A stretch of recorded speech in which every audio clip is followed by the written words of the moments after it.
שלום וברוכים הבאים ל-Be Ready, הכנה למבחני מיון. שמי גיא מדר, אני פסיכולוג תעשייתי. יש לי ניסיון עשיר מאוד במיון של עובדים. עבדתי כפסיכולוג ממיין בביפ, אדם מילו, קוגניטו ועוד כמה מכונים. משנת 2014 הקמתי את מערך המיון לבכירים במעוף, וזה מה שאני עושה בשנים האחרונות. אנחנו ב-Be Ready מכינים מועמדים ליום המיון, והיום אנחנו נדבר על מבחן פסיכוטכני, או מבחנים פסיכוטכניים יותר נכון. וזה יהיה הנושא שלנו של הוידאו הזה. אז אוקיי, מבחנים פסיכוטכניים. יש הרבה מאוד מבחנים פסיכוטכניים. וכל מכון יש לו מקבץ של המבחנים האהובים עליו.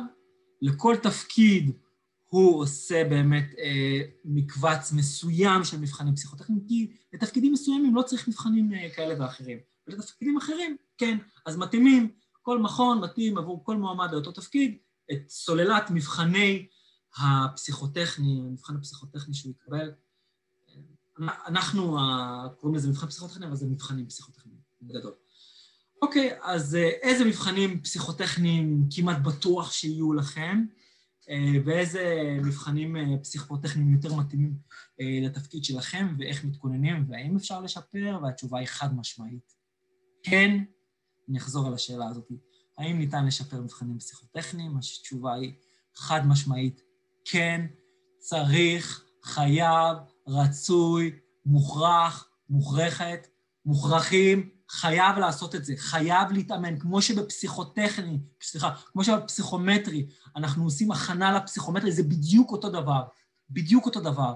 כל השטויות האלה שאומרים שלמבחנים פסיכוטכניים אי אפשר להתכונן, לא צריך, והמכוני מיון מדברים איתכם, אומרים, כן, לא צריך להתכונן, זה שטויות. גם על הפסיכומטרי אמרו, לא צריך להתכונן, ועשינו אפילו, הייתי בהרצאה של אותו אחד שהמציא את הפסיכומטרי בישראל, ואומר שלא צריך להתכונן, אבל זה שטויות, כי אנחנו יודעים שמבחן הפסיכומטרי, מהמבחן הראשון שעושים למבחן השני, מועמדים משתפרים בכממוצע 50 נקודות, אז זה שטויות, עזבו אתכם, זה שטויות.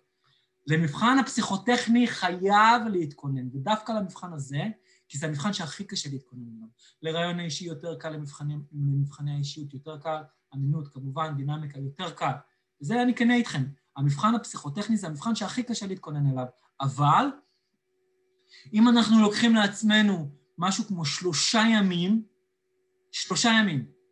לכל הנושאים, גם לרעיון אישי, דינמיקה קבוצתית וכן הלאה, אתם משפרים גם את המבחנים הפסיכוטכניים בצורה משמעותית, ובדרך כלל מביאים את עצמכם ברמה טובה, ברמה של עובר, ברמה שמתקבלים לתפקיד שלה ואתם ממוינים. רוב המועמדים שעושים הכנה נכונה, הכנה רצינית, והם באמת גם מקדישים את הזמן, לא רק לקנות את הערכה, להקדיש לזה לפחות 3 ימים, אז רוב המועמדים האלה הם מתקבלים לתפקיד.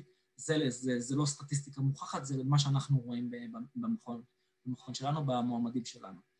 אוקיי. אז בואו נתחיל במבחני הפסיכוטכניה היותר חשובים, שכמעט בכל מיון אתם תתקלו בהם. אני אתחיל ממבחן הצורות, צורות במטריצה, או בפילאט אוהבים לעשות את זה עדיין צורות בשורה, ונותנים לכם צורה, ואתם צריכים להבין מה קרה שם, ומה הצורה, נגיד, צורות בשורה בכלל צורה אחת, השתנות הצורה שנייה, צורה שלישית, צורה רביעית, ורוצים לראות איך הצורה החמישית, למה היא תשתנה, לפי התהליכים שאתם עושים עם עצמכם, לפי הבידוד הגורמים שאתם עושים עם עצמכם, וזה כבר הדרך לפתרון, לבודד משתנים, ולהבין כל משתנה איך הוא משתנה, ובעצם ליישם את אותה שינוי. אז דיברנו על צורות, לא סתם אני מדבר איתכם על צורות, צורות זה המבחן בדרך כלל הכי חשוב בפסיכוטכני, צורות זה המבחן הכי חשוב בפסיכוטכני, צורות זה המבחן הכי חשוב.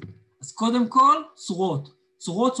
ומבחינתי, אם יש לכם אפשרות להתכונן רק למבחן אחד, תתכוננו למבחן הצורות ותתכוננו אליו טוב, גם רואים שיפור, כי הדברים משתנים, הגורמים משתנים, הם משתנים פעם בסיבוב, ופעם הם קופצים, ופעם הם מתהפכים, ופעם הם לומדים את הדברים האלה, לומדים את השינויים הבסיסיים, יש מספר שינויים שהם עושים, וגם מדי פעם, בצורות היותר קשות, יש איזשהו שינוי שהוא כזה לא צפוי. אוקיי, בסדר, גם בסדרות, גם סדרה לא צפויה. אבל בסדר, אבל ברגע שאתם לומדים את המנגנונים האלה, את אופי השינוי של אותם גורמים, אתם יכולים בצורה יותר מהירה לענות על יותר צורות וצורות, צריך לתת בראש. כי מסתכלים על המבחן הזה מאוד ברצינות, הוא מבחן שמדמה קוראים לזה את האינטליגנציה G, את האינטליגנציה הכללית, והוא הבסיס למבחני הפסיכוטכני. אוקיי, אז אחרי שהתייחסנו מאוד ברצינות ולמדנו כמו שצריך את מבחן הצורות ומה הדפוסים הקבועים שחוזרים, כמובן שבערכה אתם תוכלו, בערכה, אז בואו, יש לנו ערכה אינטרנטית, ערכה אונליין, לכל יום המיון, זה מכין אתכם לכל, לרעיון אישי, דינמיקה, אישיות, פסיכוטכני, אמינות והכל, ובתוך הפסיכוטכני יש גם את העניין הזה של כמובן של צורות, וכל שאר המבחנים, בטח המבחנים החשובים, ואנחנו גם ממקדים אתכם, זאת אומרת, אנחנו אומרים לכם מה חשוב. זה מאוד חשוב שאתם תהיו ממוקדים, כי יש הרבה סוגים של מבחנים, ואנחנו פה ממקדים אתכם, במה אתם מתמקדים. אז התחלנו מצורות, ולאחר מכן אני הייתי ממליץ לכם לעבור לחשבון, כי חשבון אתם תופסים שתי ציפורים בבת אחת, את החלק של החשבון, בהרבה מכונים עדיין יש גם חשבון וגם סדרות, וסדרות הוא מבוסס על החשבון, אתם חייבים להסתיר את החלודה שלכם מחשבון, וכל השטויות על זה שאי אפשר להתכונן ולא... זה שטויות. אתם חייבים להסיר חלודה. מתי פעם אחרונה עשיתם שברים וכפל? מתי עשיתם אחוזים? מתי עשיתם כל מיני שאלות שהתשובות שלהם והדרך פתרון הוא די פשוט, רק אתה צריך לדעת או לזכור. הרבה זמן לא עשיתם את זה, אז יש לכם את המבחן של החשבון, שאחריו אתם עושים גם את המבחן של הסדרות, מתכוננים בסדרות. גם פה יש הכפלה, יש חילוק, יש ועוד, יש פחות, יש מספרים רודפים, יש הפרשים בין יש דברים שחוזרים על עצמם, כמו בצורות. אז אם אנחנו מתכוננים לזה כמו שצריך, אז אנחנו באים טוב יותר לאותם מבחנים. התחלנו לדבר על מבחן של צורות, ואז אמרנו חשבון, ואז סדרות זה המבחנים שאני בדרך כלל ממליץ למועמדים שלי להתמקד בהם, ואז יש גם מבחן אנלוגיות בעברית, אוקיי? ויש מבחן, עוד הרבה מאוד מבחנים, מהירות ודיוק, שזה מבחן מאוד חשוב, שגם שם אתם מתאמנים.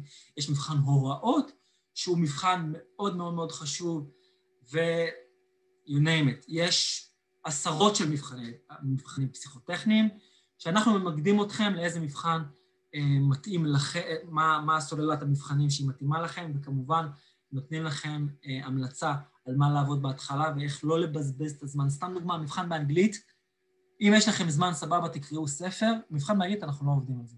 לא עובדים על אנגלית, יש לכם 3 ימים, שבוע, גם שבועיים, היכולת שלכם לשפר את הציון שלכם באנגלית בשבוע או שבועיים, היא הרבה יותר נמוכה מהיכולת שלכם לשפר 4 מבחנים אחרים, לא פחות חשובים, ויכולת לשפר אותה ברמה הרבה יותר גבוהה, אבל נניח, והאנגלית זה שלב שהוא הכרחי לקבלה לעבודה, אז כן, או להתמקד לפני זה ולקרוא איזה ספר, או לעשות כמה מבחנים, זה יכול לעזור, אבל כל מועמד יש לו את המבחנים שמתאימים לו, אנחנו מתאימים לכם את זה, ומאחלים לכם הרבה בהצלחה.